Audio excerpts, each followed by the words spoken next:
Governor John Kasich and one of his supporters sharing a heartwarming moment yesterday on the campaign trail. Have you seen this? I found hope, and I found it in the Lord and in my friends, and now I've found it in my presidential candidate that I support. And I'd really appreciate one of those hugs you've been talking about. The presidential candidate brought to tears himself by that young man's emotional story. Governor John Kasich joins us live from South Carolina to tell us more. Governor, it's great to have you. Your first live Fox and Friends appearance in a while. It must make you feel good to know when we look at that image of that young man who drove across state lines from Georgia to be with you yesterday in South Carolina, that you have got some supporters who feel so personally about John Kasich as president.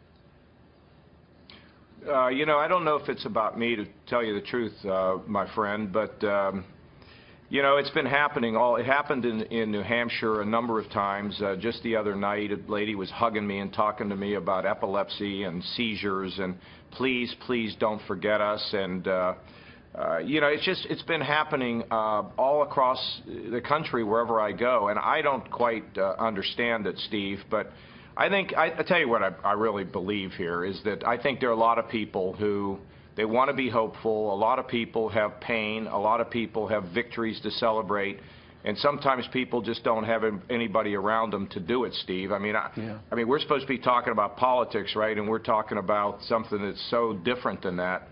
But I combine, you know, the emotion of a campaign with, you know, with the head. I mean, we have to grow our economy. Economic growth matters the most because that's what gives families strength, kids hope, and all of us puts us in a positive place. But the issues of the heart matter also. Right. You know, look, if you were running for office, Steve, you'd be a great candidate. And I'll tell you why. Because you're a smart guy, you got the head, but you also have the heart. That's why your show's done so well for so long. People appreciate not just the head, but also the heart that you have.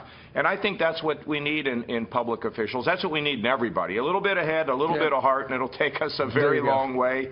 And do the best I can. All right, and you are. By the way, I saw a poll this morning where you're actually, I think, in third place behind Marco Rubio and Donald Trump, who is leading. So I know you got a sprint to the polls tomorrow, but also we've noticed that in a new poll, and I believe it is from USA Today, in a hypothetical matchup in the general election, you actually beat Hillary Clinton by a wider margin than any other Republican. What does that say to you?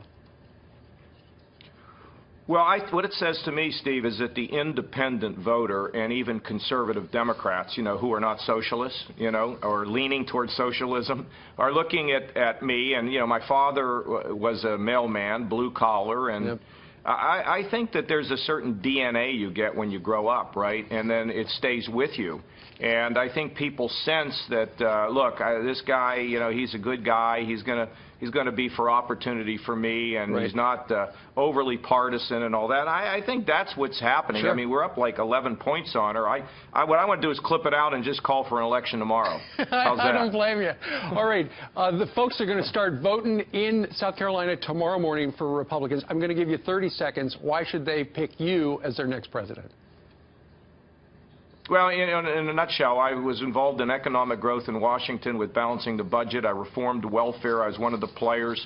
I also have turned Ohio around and created jobs. And at the same time, Steve, we leave no one behind. If you're mentally ill, drug addicted, the working poor, developmentally disabled, in the minority community, everybody in America needs to rise. So conservative principles, conservative ideas, get the economy going, and let's make sure that everybody has a shot. I got a feeling you've made that speech a couple of times in the last couple of days.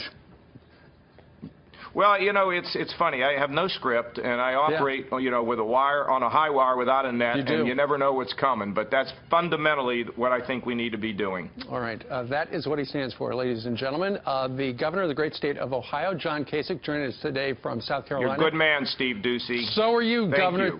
Thank you very much for joining us.